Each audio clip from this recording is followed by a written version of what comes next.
जो पति का वरण करके पर पुरुषों से व्यभिचार करती हैं, उनकी दुर्गति होती है। जो अपने पति का वरण करके आजीवन अपने पातिव्रत धर्म पे रहती है, वो वैसे ही पवित्र होती है जैसे एक सन्यासी पवित्र होता है। राधे राधे महाराज जी, आपके चरणों में मेरा कोटि कोटि नमन। महाराज ये भक्त हैं, इनका कहना है कि मैं अपने पति से बहुत प्रेम करती हूँ और उनके अंदर ही भगवान को देखती हूँ, मानती हूँ। तो क्या मुझे भगवान की भक्ति प्राप्त हो पाएगा? मैं कुछ गलत तो नहीं कर रही हूँ? यही मन में हमेशा विचार आता रहता है और मन दुखी रहता है। कृपया करके मार्गदर्शन कीजिए। दोस्तों, वीडियो पूरा देखिए, बहुत ही महत्वपूर्ण वीडियो। मन वचन कर्म से अपने पति में प्रेम करने वाली स्त्री एक यति के समान है, सन्यासी के समान है। यति और सती समान रखा गया है। जो पति का वरण करके पर पुरुषों से व्यभिचार करती हैं, उनकी दुर्गति होती है। जो अपने पति का वरण करके आजीवन अपने पातिव्रत धर्म पे रहती है, वो वैसे ही पवित्र होती है जैसे एक सन्यासी पवित्र होता है, ऐसे वो पवित्र होती है। तो अपने पति में अनुराग रखना ये दुर्गति का कारण नहीं है, ये सदगति का कारण है।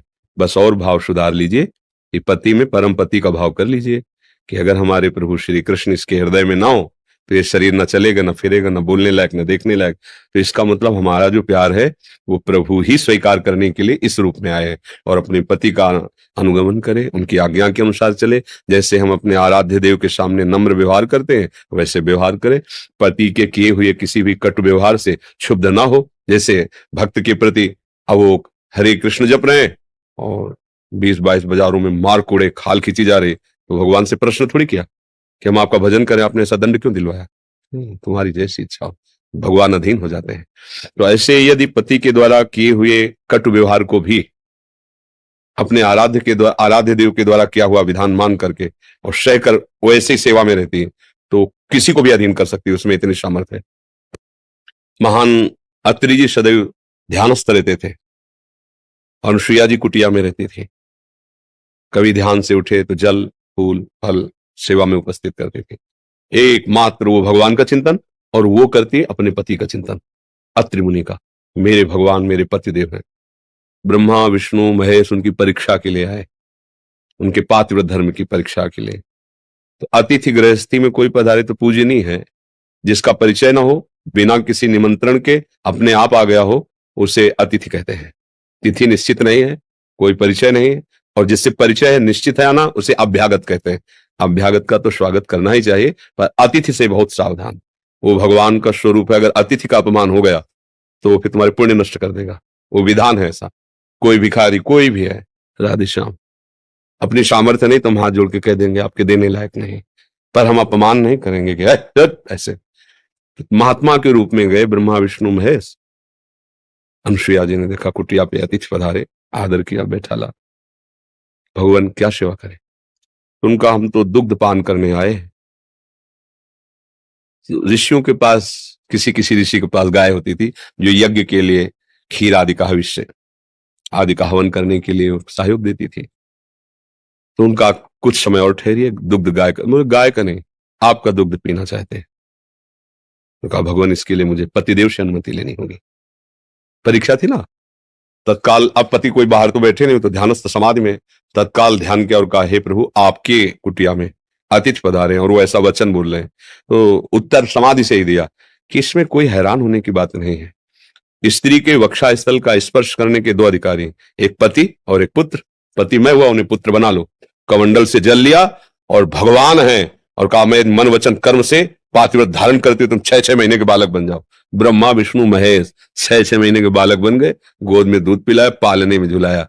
नारद जी ने बताया जाके लक्ष्मी जी ब्रह्माणी और भवानी को, गए तुम्हारे पति झूला में झूल रहे 6-6 महीने के बले हुए। आके प्राप्त पति प्रेम कोई साधारण उपासना नहीं, पर उसको समझे पति के रूप में मेरे भगवान है और एक पातिव्रत धर्म, ये तो भगवत प्राप्ति कहे। तो इसमें कोई ऐसा निषेध नहीं कि पति का प्यार त्याग देना चाहिए, ऐसा नहीं, कहीं शास्त्र में नहीं लिखा।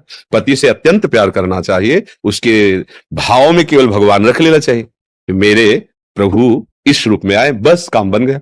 जब हम उनसे केवल मांस पिंड युक्त शरीर से राग करते हैं तो फिर काम नहीं बन पाता। अंदर जो चैतन्य घन प्रभु है उनसे हम प्यार कर ले। किसका प्रश्न था? समझ में आया आपको?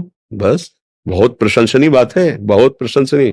अपने पति को भगवत मत स्वरूप मानकर उनको प्यार करना, आठों पैर उनकी सेवा की। अब वो आएंगे तो उनको क्या प्रिय लगता है, क्या पवाएंगे आज उनको, क्या हम कौन सा सुख प्रदान करें जिससे मेरे पतिदेव प्रसन्न। ये भगवत सेवा ही तो है, भावना केवल करनी।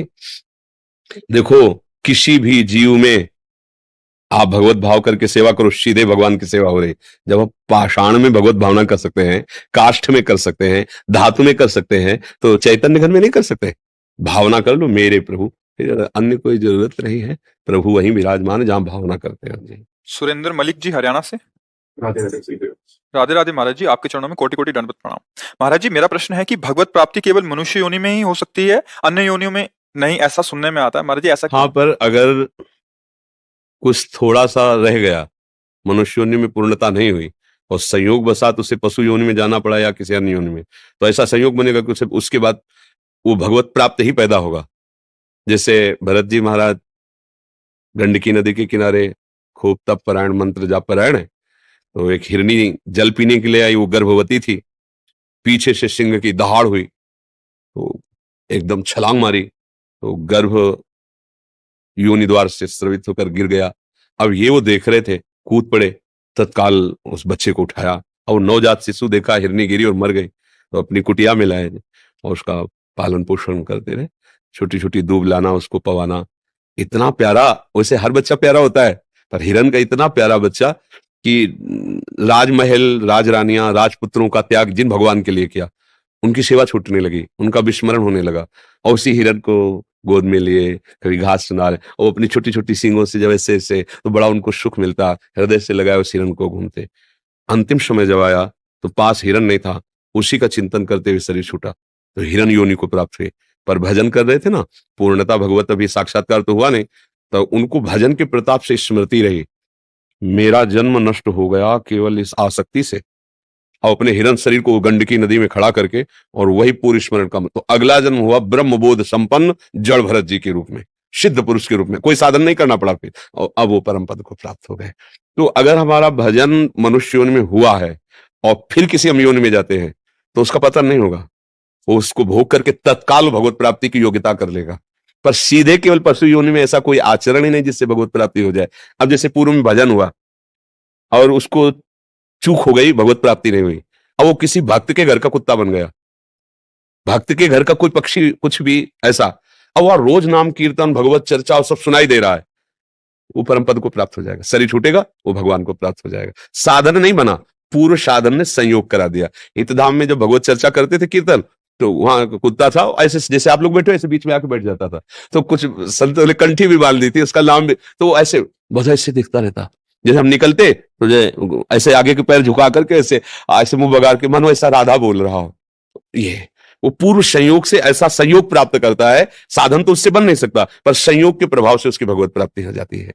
पशु योनि में स्वयं साधना करने का भाव नहीं रहता, योग्यता नहीं रहती, पर पूर्व संयोग से वो दुष्ट आदमी के घर का भी कुत्ता बन सकता है और भक्त के दरवाजे का भी कुत्ता बन सकता है। जैसे पशु, कोई तोता पालते हैं, कोई पक्षी पालते हैं, और वहां नाम कीर्तन हो रहा है, उसके कान में सुनाई दे रहा है, वो भगवान की जूठन पाता है, भक्तों के सानिध्य से भगवत चर्चा सुनने को मिलती है, वो सहज में भगवत प्राप्ति। पर पशु योनि में स्वयं कोई साधना करके भगवत प्राप्ति करे, ऐसा कोई विधान नहीं पाया गया। वो केवल मनुष्य योनि में है, क्योंकि विवेक प्रदान है।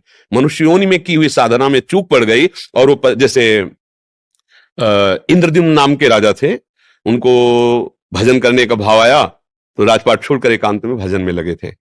एक बार महर्षि अगस्त्य जी पधारे, तो या तो वो ध्यान नहीं दिए, और या ध्यान देकर भी कि भजन में बैठा हूं, क्या उठूं, नहीं उठे।